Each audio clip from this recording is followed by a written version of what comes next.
მოგესალმებით მეგობრებო, განვიხილოთ კლინიკური შემთხვევა. აქ თქვენ ხედავთ, რომ მე-11 კვირის ქვედა კიდე არის მოცვეთილი, კბილი დაწეულია ქვევით და გრძივით შესაბამისად დაწეულია ქვევით.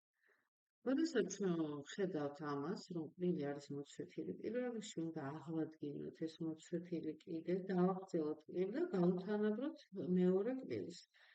და როდესაც ბრეკეტს ვაწევთ, უკვე გამოვა, რომ ამ კბილზე ბრეკეტი ოდნავ ქვევით დადგება, 4,5 მილიმეტრი უნდა იყოს ამ დაგრძელებული კბილიდან ზევით და შესაბამისად გრძილებით გასწორებული. ეს ძალიან მნიშვნელოვანია ღიმილის კორექციისთვის, რომ გრძილიც გავასწოროთ.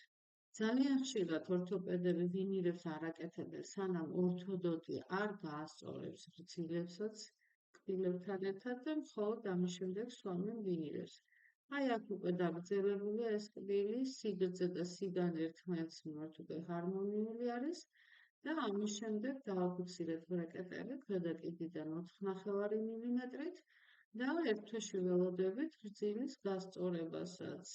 მიუხედავად იმისა, რომ პაციენტს არ აქვს გრძილოვანი ღიმილი, არ მოჩანს მისი გრძილი მაღალდაბალი არის თუ არა, მაინც სასურველია, რომ ეს გავითვალისწინოთ და გავასწოროთ წინას. ასევე ქვედა კბილიც აქვს მოცვეთილი. როგორც კი დავიწყებთ ამ კბილების გასწორებას, აუცილებლად ავამაღლებთ ქვედა საჭირო კბილსაც და გავასწორებთ აი ამ სხვადასხვა დონეზე მდგარ გრძილსაც. რა თქმა უნდა, ესეც არ მოუჩანს პაციენტს, მაგრამ ჩვენ ხო ვიცით, რომ საჭირო არის ფრონტალური კბილის სიგრძის კორექცია და გრძილების გასწორება.